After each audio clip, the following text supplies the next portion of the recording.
Công thức 46 của Tetsu Kazuya, nhà vô địch Brewer Cup 2016 người Nhật Bản là một công thức cực kỳ đơn giản để chúng ta có thể bắt đầu với Power, nhưng mà đơn giản lại không phải là tất cả. 46 nó không giống hoàn toàn một công thức mà nó giống với một phương pháp hơn. Với một công thức thì chúng ta chỉ cần đơn giản là học thuộc và áp dụng là đủ, nhưng với một nguyên lý thì chúng ta cần phải có độ thấm nhuần. Nhưng mà một khi đã thấm nhuần được rồi thì cái việc áp dụng và tùy biến cái công thức trở nên cực kỳ linh động và thú vị.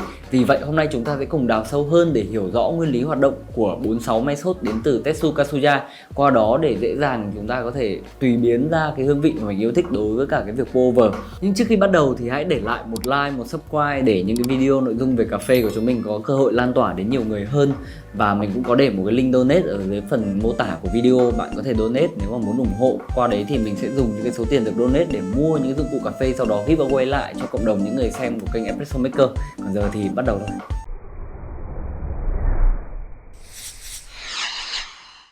Đầu tiên 46 nó là tỷ lệ, nhưng mà nó không giống như cái tỷ lệ chúng ta thường bắt gặp trong pha chế là tỷ lệ giữa nước và cà phê. Ở đây là 46 là 40% và 60% của tỷ lệ là 100% lượng cà phê mà chúng ta chiết xuất ra. Trong đấy 40% đầu tiên chúng ta sẽ hướng đến việc điều chỉnh hương vị của cái bình cà phê pha ra, và 60% còn lại là chúng ta sẽ điều chỉnh độ đậm của bình cà phê.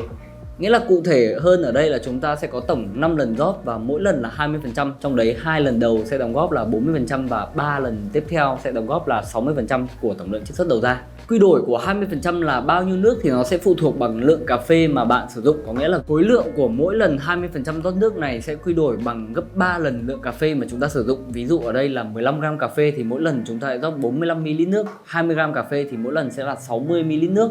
Và theo cách này thì chúng ta sẽ luôn luôn đạt được cái tỷ lệ là 1:15 đối với cả mọi lượng cà phê mà chúng ta dùng. Ok, đấy cũng chính là lý do mà vì sao mình làm cái video này. Tại vì khi mà các bạn xem những video bằng tiếng Anh hay là tiếng Nhật của tác giả công thức ấy, 豆の時にね、20g あっても nó sẽ hơi khó để chúng ta có thể chắt lọc ra toàn bộ những cái thông tin để có thể áp dụng được ngay, vì nó sẽ có những cái phần khá là khó hiểu.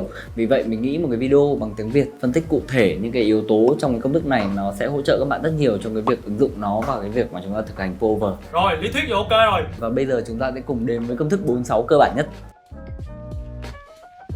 Đầu tiên thì mình sẽ gấp giấy.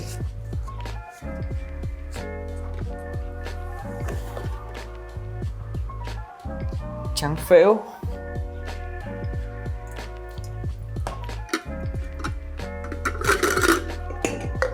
Về lượng cà phê thì mình sẽ dùng 20g cà phê ở cỡ xay khá thô, nó sẽ rơi vào khoảng medium cost. Mình đang dùng khoảng cỡ xay 3 chấm trên cối xay Fellow OD, nó sẽ rơi vào khoảng tầm 24 click trên cối Comandante hoặc là 7.5 trên những cối xay 1Z dòng K series.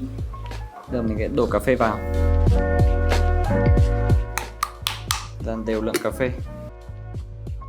Ở lần đầu tiên này mình sẽ rót 60ml nước và bloom trong vòng 45 giây.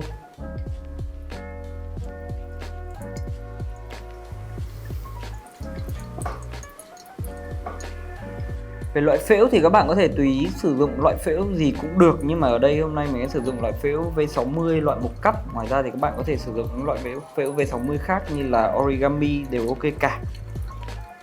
Lần tiếp theo thì mình sẽ rót tiếp 60 để đến ngưỡng 120ml, và ở đây thì mình sẽ chờ cho nước rút hết rồi sẽ rót tiếp những lần tiếp theo liên tục như thế.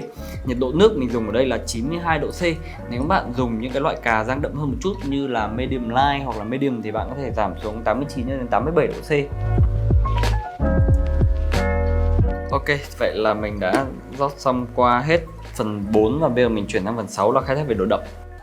Tiếp theo mình sẽ rót nước đến 180ml.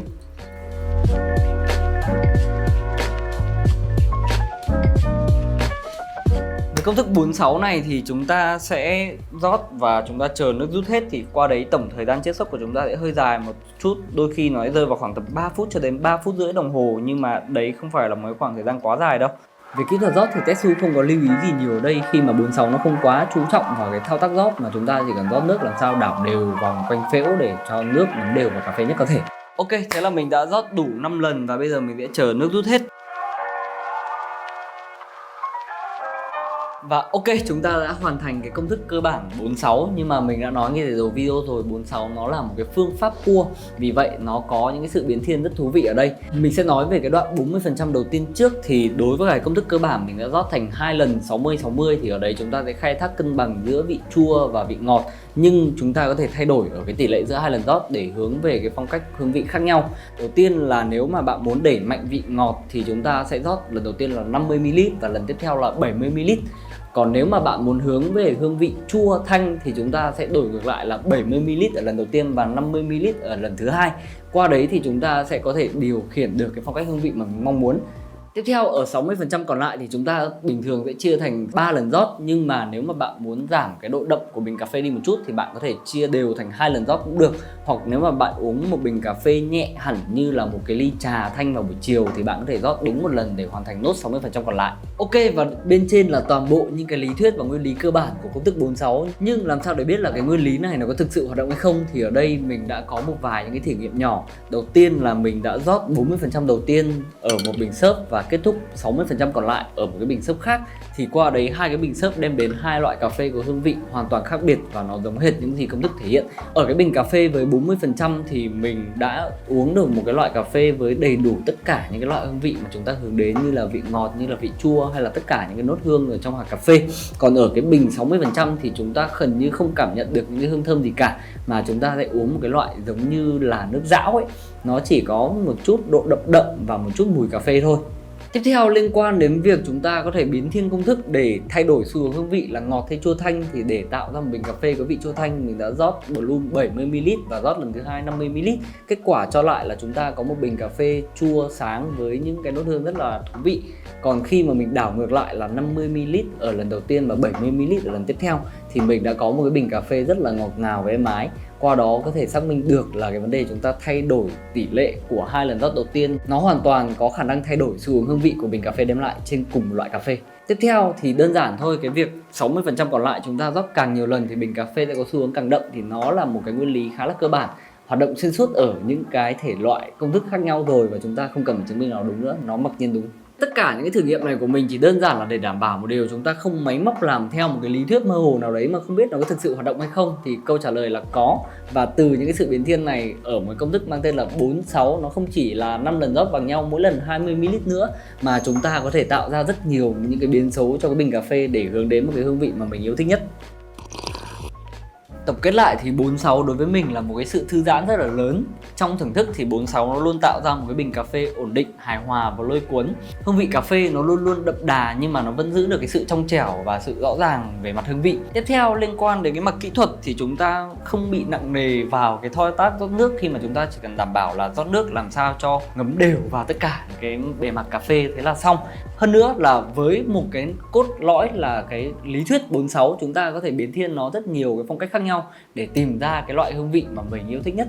Song song với đấy thì 46 nó cũng được áp dụng một cách rất là rộng. Mới gần đây thì mình cũng đã làm một cái video về Hario Switch, trong đấy mình có áp dụng cái phương pháp 46 này. Nhưng mà ở 60% còn lại của bình cà phê thì mình đã sử dụng cái phương pháp ngâm ủ để có khả năng chiết xuất tốt nhất. Thì ở đấy nó cho ra một kết quả rất là thú vị, rất là đặc biệt, và nếu bạn quan tâm đến nó có thể click vào đây. Còn bây giờ thì xin chào và hẹn gặp lại trong những video tiếp theo của Espresso Maker. Nhớ ấn like và subscribe các bạn nhé.